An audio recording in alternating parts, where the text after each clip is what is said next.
What's going on, guys? Welcome back to the Marsh Boys podcast. As normal, I'm your host, Brian. And as normal, I'm your host, the friendly neighborhood dirtball. Yeah. And we are joined today by the Pennsylvania Trappers Association Next Generation Committee Director and the National Deer Association's Field to Fork Coordinator for Pennsylvania, Autumn McEntee. Hi guys. How you doing tonight? I'm good. How are you? Not too bad. So, right off the rip, how did you get started in the world of trapping? Was it from hunting, fishing, outdoors, your family? How did that all get started? So my dad has been into hunting, trapping, and fishing his entire life. My mom not so much. But I remember I fished with my dad since I could pretty much walk. Um, and I did a little bit of hunting with my dad before I started trapping. But trapping really immersed me into the outdoor community. And I've trapped with him since I was 8 years old. That's great. Now, what did he trap? He trapped. Oh, my dad's trapped bobcat, fox, beaver, everything. Now, was he part of the whole era where they could do it commercially and like actually make a little bit of money off of it, or it was all just hobby? He was alive during the fur boom, but he didn't trap as hard as some of the people did that quit their jobs. But he did sell fur for the prices that they like the $100 a red fox and stuff. Yeah, So even then, I mean, it's uncomparable as far as back then to now what it's worth. I mean, it feels like the prices of fur have done the exact opposite of what quite literally everything else in the world has done, yeah, I agree.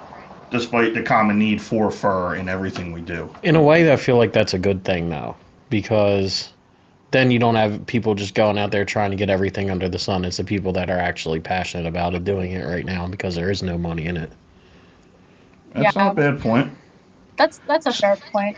But also I feel like, well, one of the biggest things that hurts us as trappers is sort of the narrative about that there's not any money in it anymore because it still needs to be done, even though we can't make money off of it. Now, where are you at? So, you had, I believe you talked about this at the game dinner. For those who don't know, she also spoke at the Boondocks Hunting game dinner, which was great. Um, where do you differ that from the initiatives like Save the Poults? Where do you think the line is? So I think that initiatives like Save the Poults are beneficial in a way, because turkey hunters aren't all trappers, but a lot of trappers are turkey hunters. And Save the Poults is very targeted. You're targeting nest predators, raccoons, possums, skunks, and you're not targeting everything else, like beaver, muskrat, mink, other things that also need managed. So a super targeted approach in that way, as expanded as it was, could could be harmful. Um, and I think that like a more generalized approach to trapping is better overall. Yeah, I don't know. I just because I see a lot. So I'm part of a few groups on Facebook, like the Southern Trappers group, and some guys out west, and it just seems like once a year. Because a lot of states are like you can trap, shoot, hunt raccoons all year round as long as they're causing damage, and I just feel like a lot of guys go in one time a year, kill 500 to 600 raccoons, decimate completely an area, and then it's done for another year. Nobody else is thinking about it. Yeah. Yeah. So, sorry, go ahead. Oh, I'm sorry. The other thing about like these big predator hunting tournaments and stuff, and the guys that like go out and shoot 100 fox a night, they're not skinning what No, they shoot. They're dumping it in a field, and that's not okay. Even though there's no money in it, there's still places to donate. You can donate your pelts, and if you're gonna take a fox or you're gonna take whatever, at least make the effort to do something with it. Yeah. yeah, I mean, even if you're selling them, because I'm sure there's got to be somebody out there that'll buy them for 50 cents, $2 on the round. There, Somebody. yeah, yeah, and like there's fur prices aren't as bad as some people think they are. It's not like red fox this year. I've seen them go for 11 bucks a piece. That's Yeah. much better than it has been. So Yep.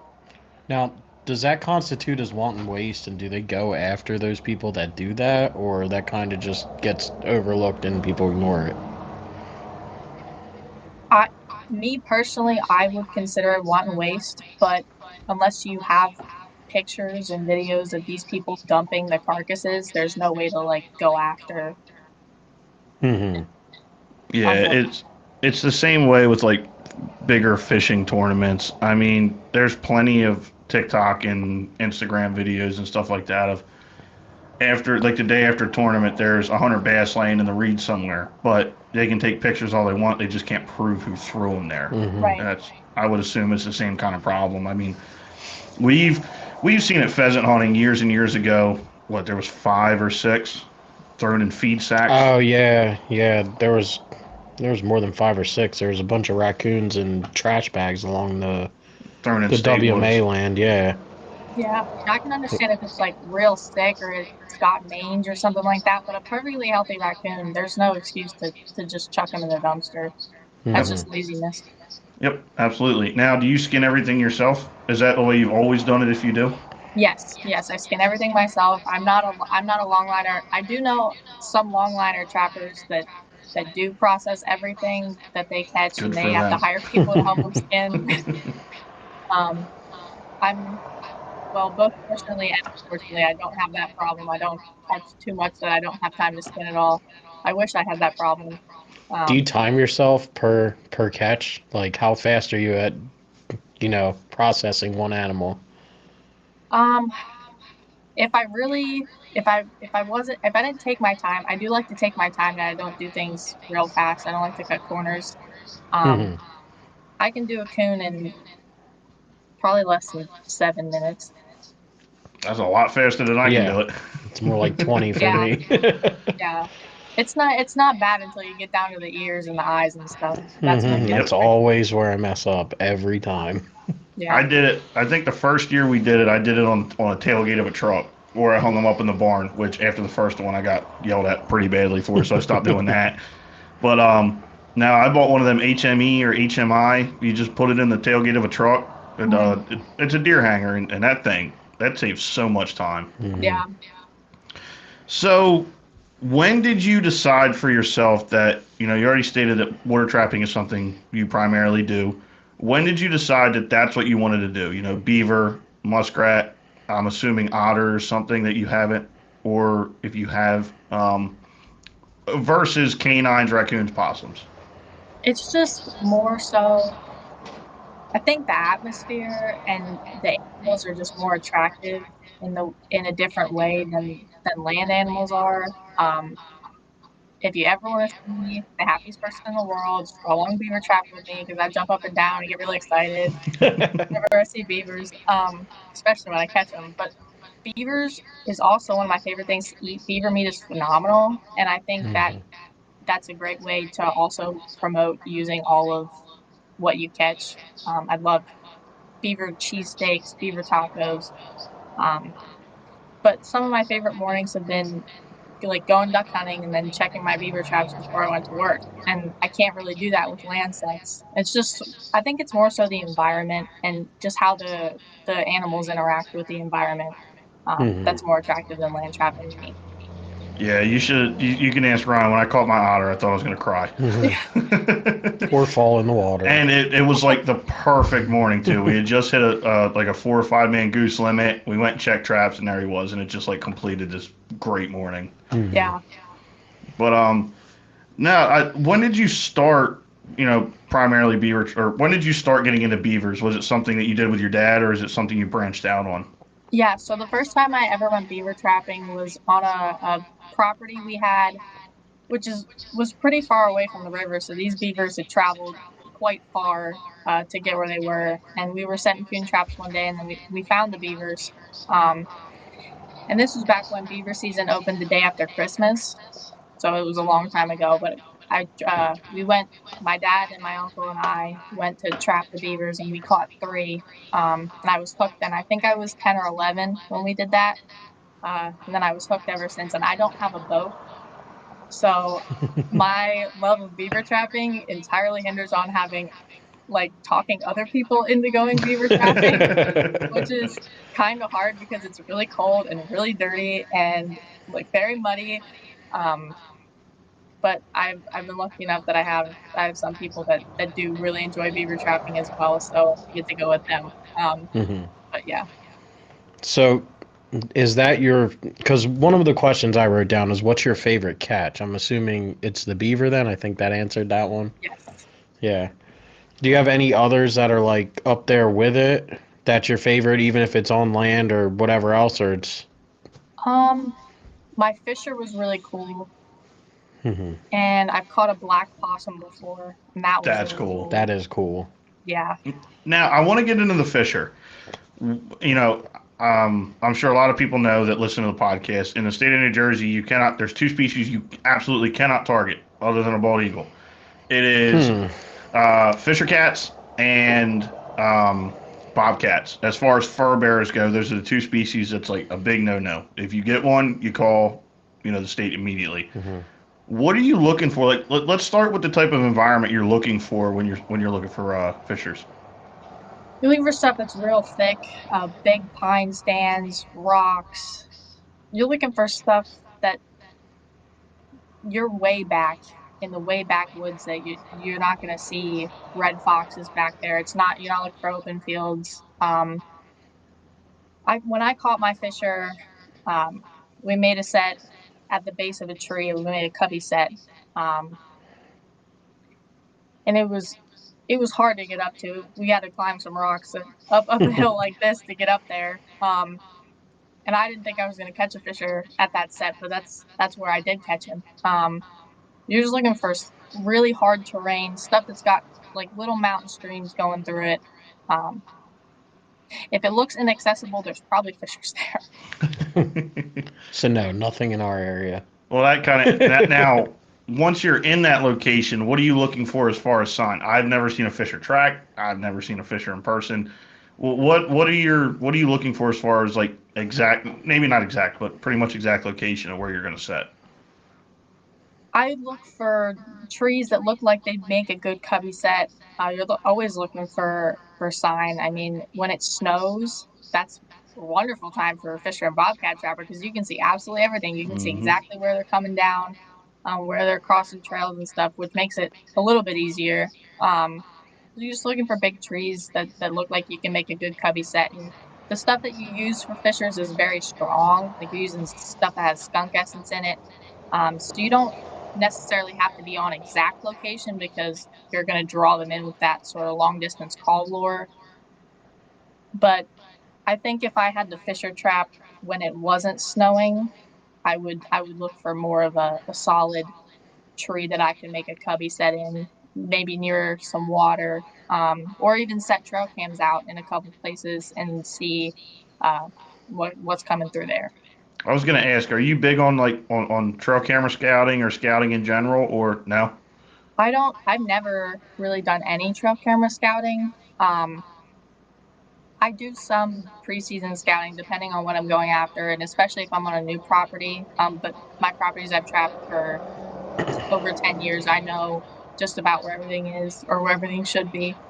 Hmm. Um, but yeah, I got you. So let's get into this then. Now you are the Next Generation Committee Director of the Pennsylvania Trappers Association. How did you yes. get involved with? How did you get involved, or how did you get involved with the PTA to begin with? My dad took me to my very first trappers meeting when I think I was probably 9 or 10.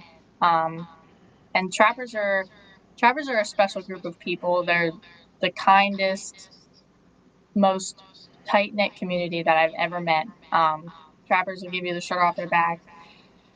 And before I was born, my dad had been the PR director for the PTA, so he had already had some involvement before. But then we went to that meeting, and we kept going to meetings because it was after my first season that I had trapped, so I was getting more into it. And everybody was so friendly and so kind. And the Trappers Association, they host events like shows and trapper training schools and stuff, which is also they were really cool to be involved in when I was younger. And I grew up to eventually be an instructor at the trapper training schools and to do demonstrations at the trapper shows, which has been really cool.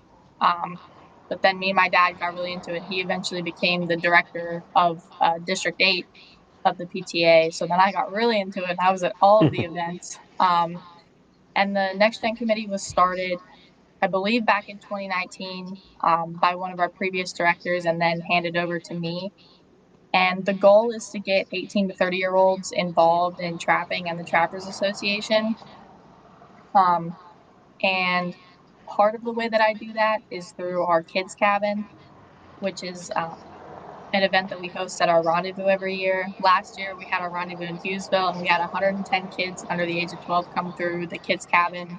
And That's then cool. the year before in Shippensburg, we had 70 kids come through, and that was our first one. But this year it's coming up. We're back in Shippensburg, so I hope we break the record again. Now, what's involved with the kids' cabin? What kind of stuff do you guys do with that? So Smokey Bear comes to take pictures with the kids. We've got Snap a Trap game. We get a face painter, a coloring contest, Fur Bear ID game. This year, actually new. I don't know if you guys have seen the Free Pop 3D printed traps on Facebook. Is that the guy that Zach had on? Yeah, I think so. Okay. I'm pretty sure. I got a bunch of those for the kids to use this year, so that's really cool. We get a face painter comes for the kids. And usually I'll have like a group that comes. Like last year we had the DCNR come with the forestry fire truck, and the year before that I had magnet fishing with the Fish and Boat Commission. So it's always an exciting time. So what's the snapper trap game? Explain that, because that's something that's really cool.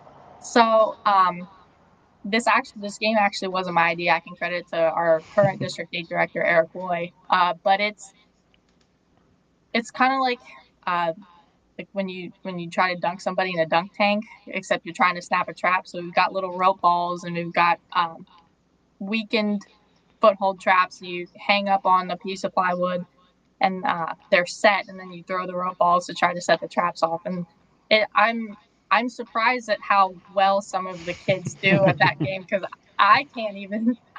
Well, I'm also not very athletically inclined, but I have a hard time doing it. But some of those kids, man, they snap all the traps, and I'm like, oh. Do you have to volunteer to be the one that gets dunked first? Oh gosh, I think it would be cool to have a dunk tank. Oh, I thought the trap set them off. Sorry. Oh no, that's like no. That would be cool though. But yeah. So, is this the first thing you've done with the NT or with the PTA? Or were you involved with it priorly? Yeah, well, I've been involved ever since I started going to meetings when I was younger, and my dad was director. I was at every meeting, every rendezvous, every trapper training school, every show, volunteering, whether they needed me to sell tickets or do a demo or work at a booth or whatever they needed people for. Volunteers are very important. I have been involved with the PTA since I was very young, and I am a life member, which is a great investment. Yeah, I was looking into it for the National Trappers Association. Do you do any are you going to go to the National Trappers Association annual deal? I will be there. It's very rare that an NTA convention comes this far east. So yeah, my fiance's taking me for my birthday, so he's making me drive separate. It's her little vacation.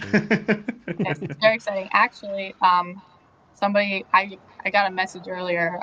I think I'm going to be scheduled to do a demo at the national convention, which is going to be really cool. That's awesome. So, That's awesome. I'm excited. Now, when did you start doing demos yourself, personally? Oh God, there's a picture floating around somewhere of little Autumn. I was less than 10 years old, I think, doing my very first coon trapping demo. And I had a little pink cowboy hat on. Somebody's going to find that picture. Oh, yeah. I'll look for it and see if I can send it to you. But yeah, that was my first. And I've done quite a few. I've done them at the state rendezvous. I've been invited to do them at Maryland Trappers Convention a couple times. I've done them for several different districts of the Trappers Association. I've done demos at several different rendezvous. So and trapper training schools, and smaller shows, which is really cool. I love the opportunity to be able to talk to people about trapping. So that kind of just reminded me of something that happened at the Boondocks dinner. Did you show your dad that picture? Yes, I did. Yeah. What'd he say? He was like, well, he was like, that looks staged. And I was like, it wasn't staged. Everybody, it wasn't, I promise. Yeah, 10 seconds prior, I really was talking to him. I promise. It's not Photoshopped. I had the biggest smile on my face. I was holding an otter pelt, which, I don't know, otters, I've never caught an otter, but if I did, I think I'd have the same reaction as Brian did. Oh, it was... I'll let you figure that out for yourself. Don't get in the trap circle, I promise you. Yeah. Oh yeah. Listen to everybody else about that. Or if you do, make sure part of the trap circle is not over the water. Yeah, I was gracefully saved by a laurel tree. Yeah, he's going to the taxidermist soon. He'll be right here in due time. So cool. That was one of my questions. Do you get any of your catches mounted, and if so, what's the coolest mount you have? I don't have any of my fur bearers mounted. I have some of my ducks mounted, but typically what I'll do with my fur bearers, I'll get their skulls done. This is my fisher skull. Cool. Mm-hmm. Yeah. And this is a beaver skull that I had done. I have a muskrat skull around here somewhere. But another thing I like to do, if I'm not getting something mounted, I'll be right back. Okay. So I'm guessing that's a no on the full body muskrat mount for the dining room table during Thanksgiving. Yeah. Be a great Thanksgiving centerpiece. Yeah. If I caught it, we talked, this comes out after the podcast with Bill, but if I ever caught an albino muskrat, yeah. Mm-hmm. A little butter dish on its back or something. What is that? This is a fur teddy bear. It's possum and red fox. That possum's one of the softest furs. I have a possum. couldn't You can't really believe say it, but there's a possum, right? Yeah. I can't, I'm not that good at pointing like that. Want But me to get it down? nah, you're good. Okay. But yeah, I got a possum tan. I was like blown away at how soft possum fur was. Mm-hmm. Yeah. And possum and red fox together is so soft. And I also this is my very first beaver. I got it cooped. That's cool. Yeah, I've seen them a couple times, but I wasn't really sure. Is that's quite literally a decorative piece, the hooping? Yes. Okay. Is that one you brought? Or that's not the one you brought to the game dinner? All the furs I brought to the game dinner, I have an educational set. Mm-hmm. None of those furs were mine. All of my furs are here at my house. Like, there's a coon. There's one of my skunks. That's one thing. I caught one this year, and I didn't really get anything done with it. I gave it to a guy, but that's something, if I could figure out a more ethical way to dispatch.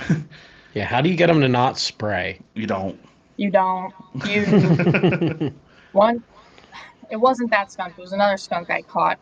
And I had to go to work after I checked my traps.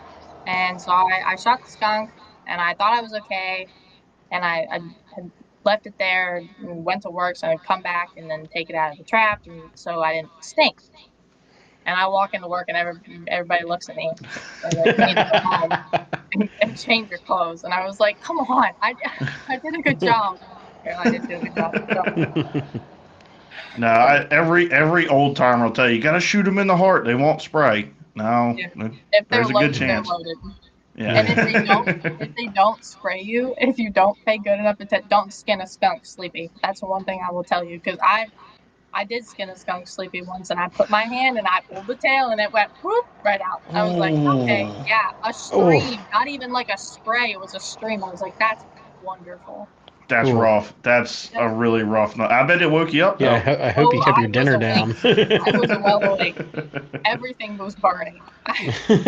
Which it's wild, and I'm surprised more people that, so me, with the raccoons, I haven't been to the stage yet, but there is a point where selling tan fur, I'd like to see a little bit of income. I don't want to make a living out of it. I don't plan to. Pay for 6 more dog proofs. Yeah, if I can pay for my traps and pay for my baits, I would love that. But it's like I was saying, it's wild that more people don't target skunks, because if other than a beaver, pound for pound, the skunk's the most profitable fur bearer you can have because of the essence, the Right. hide, the glands, everything like that. Yep. Yeah, skunks. I've seen skunk pelts go for more than red fox pelts at, Hmm. at Yeah. first sales. So, They were probably and chunky skunks. yeah, and the skunk essence is what, like $25 an ounce or something? Depending on the buyer, yeah, I've seen it Hmm. as high as 30, Yeah. especially for guys that are making lures out of it. Yeah.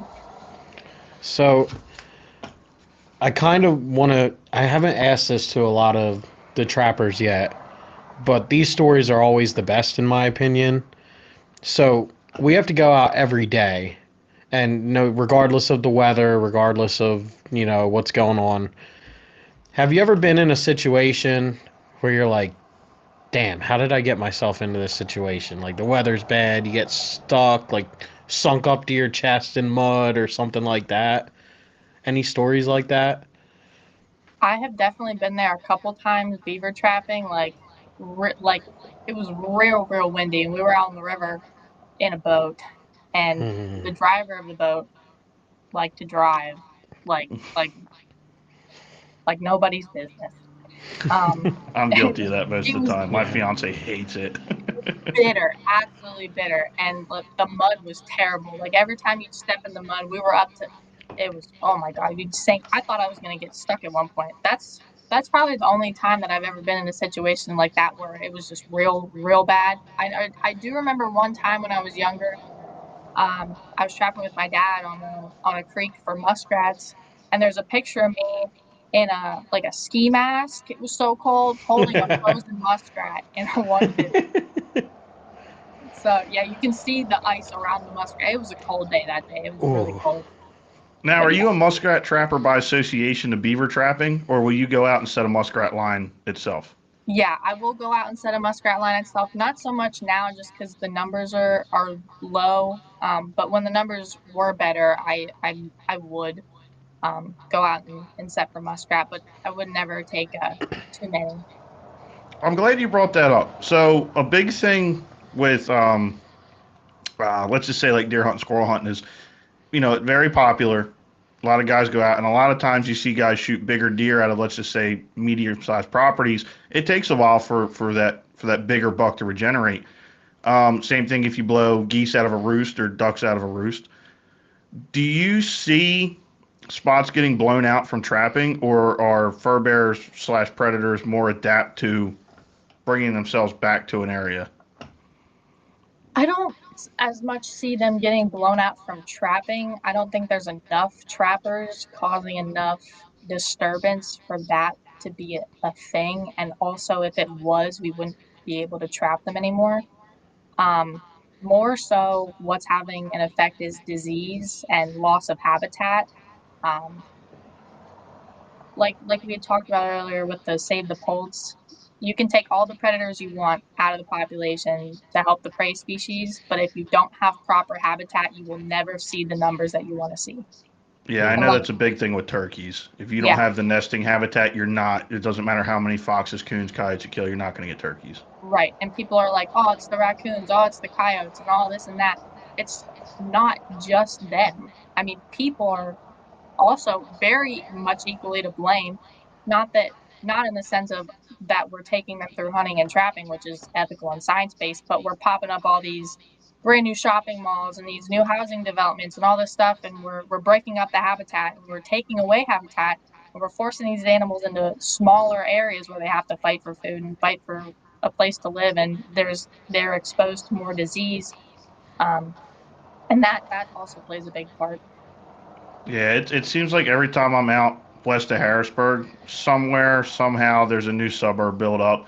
Yep. Hmm. We don't see it as much here in South Jersey with the suburbs. It's warehouses. Yeah, we see, Oh, So and many it warehouses. honestly, to be honest, it hasn't been a whole lot of wooded habitat. It's mainly farm fields that are getting bought up, already cleared land, pre-cleared land. Hmm. But that's more or less what we see. I mean, there might be a new suburb come up once every 5, 10 years, but honestly, a lot of times, like in the township I live in, the permits get denied, which is nice.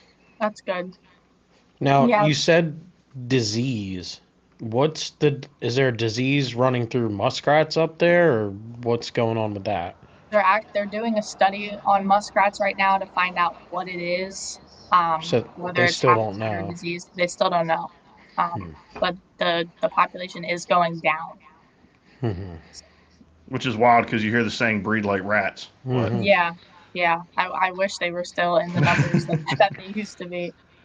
now with muskrats out there, do you have like an allocated area of prime habitat for them, or do they pop up in farm ponds, streams, stuff like that? They do. They'll pop up occasionally in people's farm ponds and stuff, but anywhere that's spring fed or that is a spring, perfect conditions to catch muskrats. Yeah, most of our muskrat trappers are out in the tidal marshes, Yep. which is kind of what a lot of the coastal marshes of the Delaware River was built on was muskrat Hmm. trapping, which is really cool. And I Yeah, really hope it's not disease because I really don't want to see that get wiped out from here because we have yeah, annual muskrat dinners down here and stuff like that. And Yeah. if So that happens, then all that's going to get cut off, and that's a big factor in the old way people used to live around here. yeah. you ever eaten a muskrat? I have not.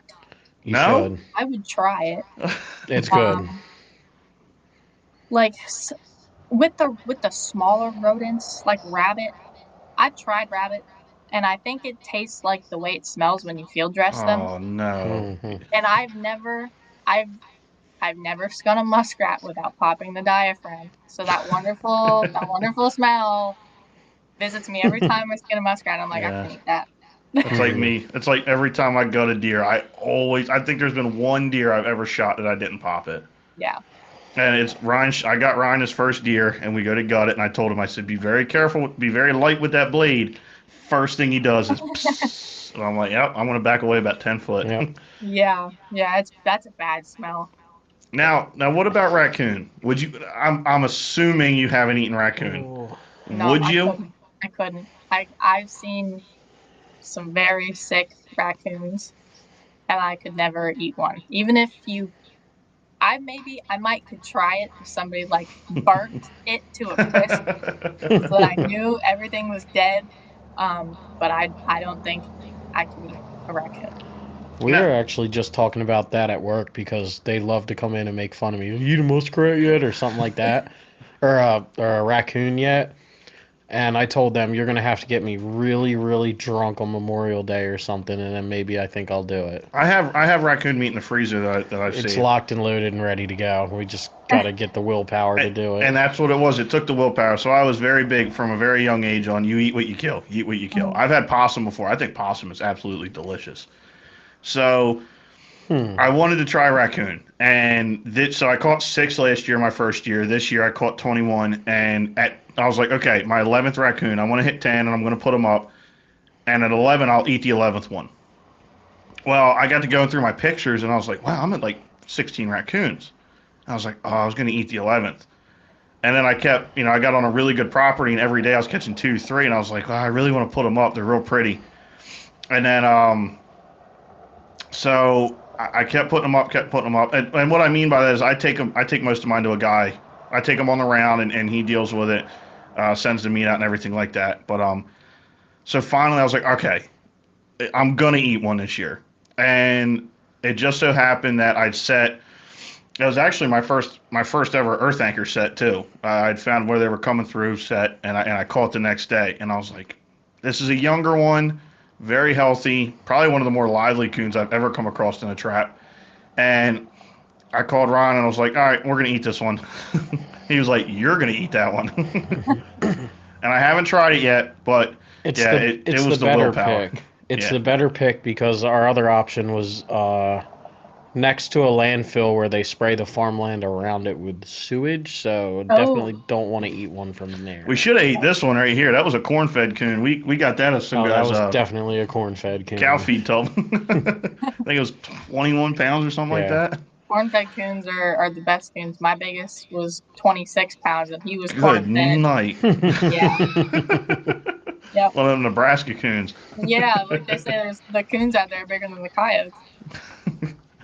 Now, so that was another thing with the previous question I had because I don't know how scientifically based it is, but I know by earshot that somehow a coyote has like an eighth sense that if the population is decreasing, they'll produce pups faster or more pups. I don't know. I've never heard that. Yeah, I've heard that quite a few times, and it always. I haven't looked into it very much, but it's actually something I told Ryan I heard today. But How do they know running the same circuit though? That's the thing that doesn't yeah, make sense I to don't know. me. It's like I said, it's something I've heard from very experienced trappers that if they feel like the population is declining, they'll produce more pups, so they'll pup more. Yep. So where now? You've been in the PTA for a long, long time. How did you get involved in the National Deer Association? So I'm lucky enough to work for the NDA as my full-time job, That's which I awesome. feel very spoiled. Um, but I actually had applied for a job with the Game Commission, and I did not get that job. But they recommended me for the position I'm in now when it opened up, and I interviewed and I got this job, which is really cool. I do really like working for an NGO. It's sort of a different experience than working for a state agency, and it's been a really cool experience. My job is essentially entirely centered around mentored hunting for adults. We do a lot of work in Philadelphia um, with adults that have never hunted before or have very, very little hunting experience, whether they want to source their own protein or they just always wanted to hunt and had nobody to take them. And it's really been a joy to be able to see so many people get their first deer. I think I had 6 mentees last year that I was with for when they got their first deer, which is super rewarding. But I've been with the NDA since September of 2024.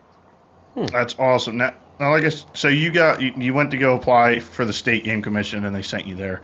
Yes. Um, did you? Is this the position you applied for? Was the mentoring, or So the position I applied for with the Game Commission was an R3 position, which R3 stands for Recruitment, Retention, and Reactivation of Hunters.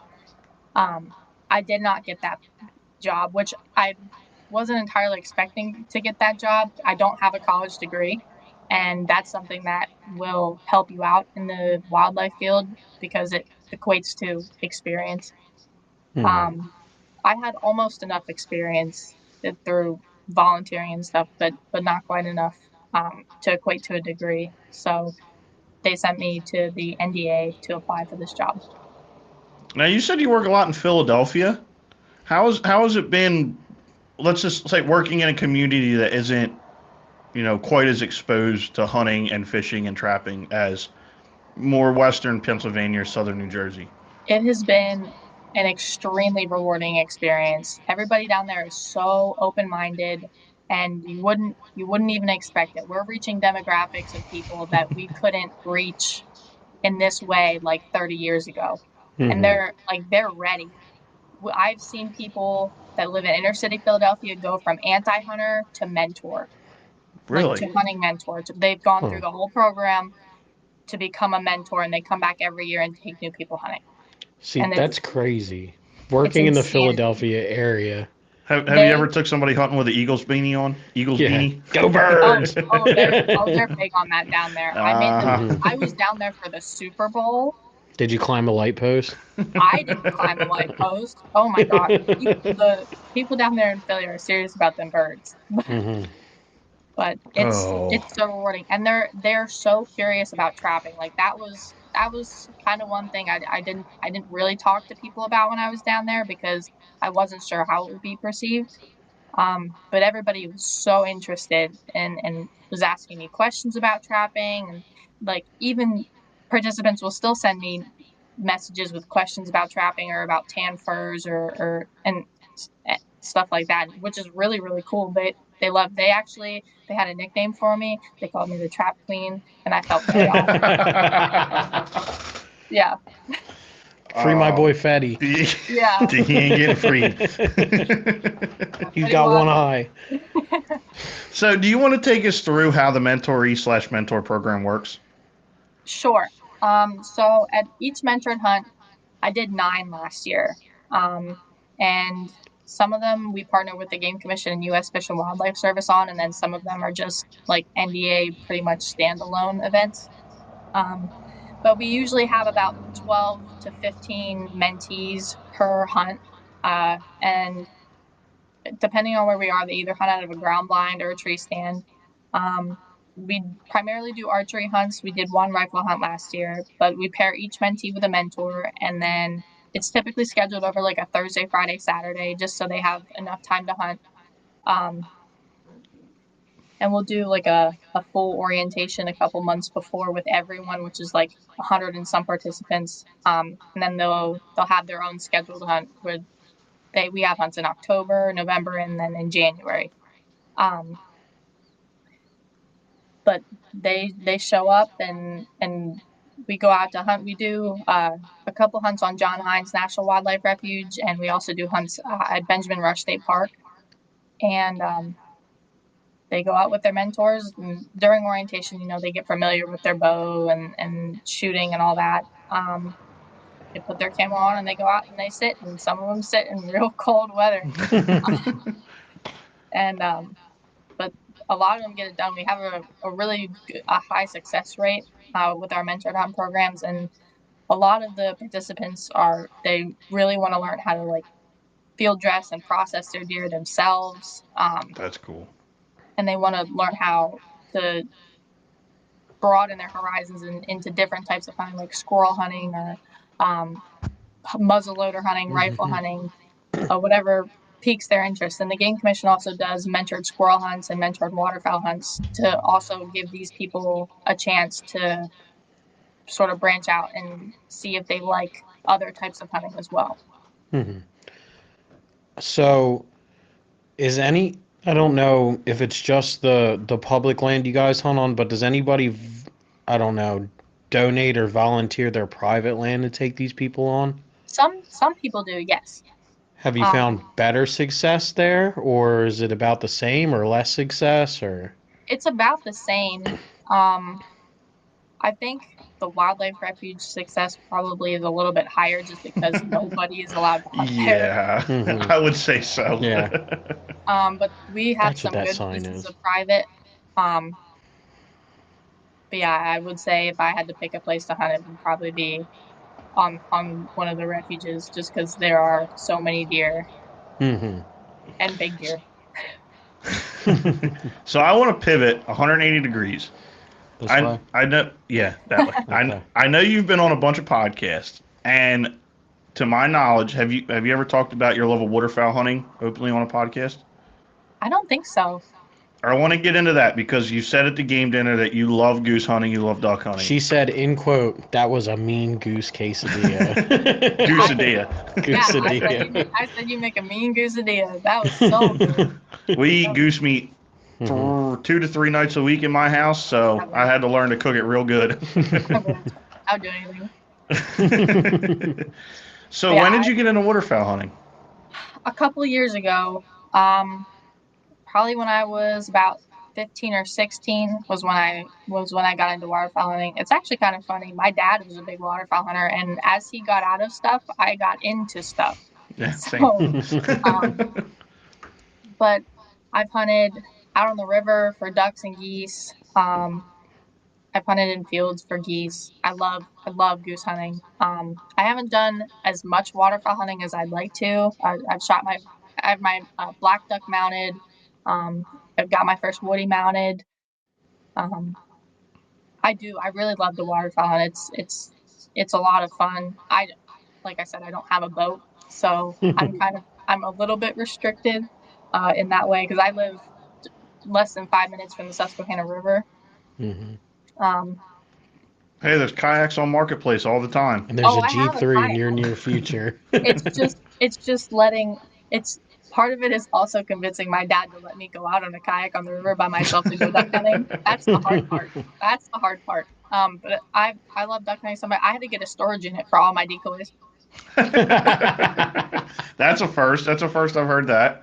Yep. I need I wish I had like a consistent group of people to like go goose hunting with, but that's a little bit harder to find around here just because all the fields are like people already have their claim on them. So. I was gonna say if you're near the Susquehanna River, a lot of the fields they've been locked up for a long time. It's really Mhm. hard, and if the geese are even there, because I know Yeah. it goose hunting does get pretty hard the further west you go from the Delaware River. Yeah.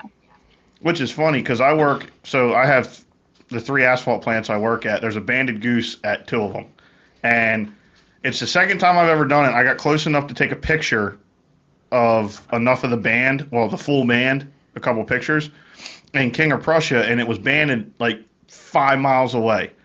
There's not a cornfield in 30 miles of where this goose was Yeah. banded. You'll never see that bird on a hunt. Montgomery ever. County, Pennsylvania, they're banding. Yeah. That's crazy. But I absolutely love waterfowl hunting. If there was one thing I wish I could do more, it would be waterfowl hunting. But yeah, It's an expensive hobby. I have all of the things. That's the problem. I have laid out the money. I have everything. If you ask me to go duck hunting right now, I could go get my stuff and we could go. I just don't. It's partially time and also partially like having the place to go, and also having enough people to make it worthwhile. So, but yeah. That's the one thing I think I love the most about waterfowl hunting. So I got into it with a dog. This was my second full season hunting with a dog, and his name appropriately is Goose, which is also the best and worst name you could ever name a dog while goose hunting. Because then you're talking about geese. He starts whining in the. It's very specific that we have to say there's geese out in front of us, and then there's not a goose out in front of us. But like I said, the one thing I found very rewarding about waterfowl hunting is I've been on plenty of solo duck hunts, plenty of solo goose hunts, and in the right moment, it is just as rewarding as hunting with 5 of your best friends. Like the atmosphere makes it so much better to me than deer hunting. Trapping's a very close second now, even though I do most of that alone. But as far as you're never gonna sit with 5 people in a deer blind. You're never going to sit with 5 people in a ground blind turkey hunting and, eating tasty cakes and talking about the game last night or whatever else you talk about. Yeah, Ryan Ryan falls asleep in the deer blind. He's falling asleep turkey hunting. He looked like Patrick Starr in a duck boat quite a few times. He's fallen asleep catfishing. Yeah, Ryan can sleep anywhere. so that's very invalid. But yeah, waterfowl hunting to me, it's all about the camaraderie. I mean, the ducks are very much second aspect of that. Have you found every waterfowl will tell you it's all about the birds, or it's all it's not about a specific bird, but it always is. Have you found your favorite bird to chase? I think it's black ducks. There it is. Yeah. I knew that was coming. I knew everybody that has a black duck mounted or something like that, their favorite duck is black duck. It is the tastiest. They're so cool, and it was huge. And the day that I shot my black duck was absolutely insane. I saw more ducks that day than I've ever seen in my entire life. And I was lucky enough to shoot my black duck. I was hunting with somebody else, and a pair flew over, and they shot one, and I shot the other one. I only took one shot. They took 3. Go ahead, boast a little more. That black duck out, I was like, good Lord. But yeah, and he's a stud, and I took him to the taxidermist. He was like, "This is like a full bred black duck. It's not a hybrid." So they say a lot of the the Atlantic population is like mallard hybrids or farm duck hybrids and stuff like that. Yeah, but he's absolutely beautiful. And yeah, I think my favorite duck is a black duck. Show her the coats decoy. Oh yeah, speaking of a black duck, so this was his Christmas present 2 years ago, or was it your birthday present? Christmas present this past year. This is a hand-carved black duck decoy by Captain Jeff wow. Coates. Yeah. Very cool. Yeah. Very cool. I have mine's probably not as good as that, but I collect the Jet Brunette, the little duck. Oh, the Ducks Unlimited deals. I have a lot of them. But Thanks to my grandmom, I have the Avon collection. Yeah, that's an old term. Most people's grandma sold Avon, and I was about to say, is it? Sorry, I brain farted. I thought it was like something Avon hunting related. I'm like, isn't that cosmetics? Yeah, Avon sold cosmetics, but they did some weird stuff in the 90s. Yeah. Yeah, aren't they the ones that have like the cologne bottles or the perfume bottles with like the deer and the ducks on them and stuff? No, but I'll check eBay after this. Yeah. I found found some at a Goodwill once, and I'm pretty sure they were Avon, and it was like Big Buck Hunter cologne or whatever, and I was like, ew, that's weird. It could smell terrible. I'd still put it on. I honestly wouldn't doubt it at all, to be completely honest. Like I said, Avon did some weird promotional stuff over the years. Yeah, I'm sure. So how do you, with your love of waterfowl hunting, your love of trapping, how do you kind of justify the time between the two? Oh, God. Plus, obviously with the NTA, NDA, your work is super busy in the wintertime. I don't. I try my hardest. I didn't get out waterfowl hunting once last year. Ooh, I know. never. I was away for 9 weekends. And like it wasn't just the weekend. Like I'd leave on a Wednesday and then get home on like a Monday and then leave the next Wednesday and then get home on like a Tuesday. It was crazy. But I loved every. Uh-oh. Hey, Autumn, you still there? I think we lost her. Oh boy. You want to pause it? Yeah. Oh. There we go. She's back. There you are. Back? Yep, Yeah, you're you're back. We're having a storm right now. I apologize. No, you're fine. My Wi-Fi went out, but I didn't trap nearly as much this past year as I have in years past. It was a really small year. I think I only went deer hunting like twice. I went predator hunting maybe once. Like it was a smaller year, but now I think I know like what to expect more and how to better manage my outdoor time. But I have had a lot of time to go fishing. Well, that's good. Like an absolutely absurd amount of time. Are you big trout fisherman? Big, I don't know what runs in the Susquehanna. Bass? Smallmouth bass is my favorite thing in the entire world is to go fishing for smallmouth bass. Are you a fly fisherman? Fly fishing is okay. Usually I have to do You don't it in have like, your tea and cheese and wine and. oh no. I have to do it in doses because I get very impatient and like I have to make sure I go somewhere like really close to my house so that when I get mad I can just drive home. It's really the knots for me, like remembering how to tie all the knots and like having to retie every time because I'm fishing in the trees when I'm fly fishing. I don't care if there's no trees, I'm still in the trees. But yeah, I'm working on it, but I'm not. I have caught some trout on a fly rod, maybe like 5 in total trout on a fly rod. So I'm very much a beginner. I do really like to tie flies though. Tying flies is a lot of fun, and that's another way I use my fur and I my was going to feathers. ask that, yeah. Yeah. Oh yeah. I've plucked all of my mallards for flies, and I've plucked some wood ducks of my wood ducks for flies too. And I saved feathers that I didn't even know what I could do with because I was like, well, I do take the CDC out of my geese too. The what? The CDC. They so like Yeah, that's a new term for me. Yeah, I don't know what that is. Okay, so The on Center for Disease Control. Yeah, okay. On a goose butt, like the black feathers on the butt that are above like the light tail feathers that are at the very end of the butt. If you lift those black feathers up, there's some special little feathers under there that are very fluffy and they're very nice and they are very expensive. If you buy them at the store, you can sell like 6 of those feathers for like $30. That's Brian. No, we can't violate the Tracy Act. It's called the canard or something, but it's like short, like CDC for short. But they're very soft and apparently very good to tie flies with. But I'd take all those out of my geese too. There's only like a couple. It's not like a lot of feathers, but yeah, that's wow. I never would have thought that people were using any kind of goose feathers to tie flies. Yep. I knew like coon hair, fox hair was a big, coyote hair is a big thing. Obviously, pheasant tails is a big thing. Yeah. I would have never expected a goose. Yep. What? All right, you got anything else? It's cool with the whole tying flies and stuff, but I'll still never respect that guy on Palatine Lake that fly fishes the road all summer long. Me and Ryan have a gripe with a guy that fly fishes for panfish. He gets the full get up on. This isn't even moving water. Well, and he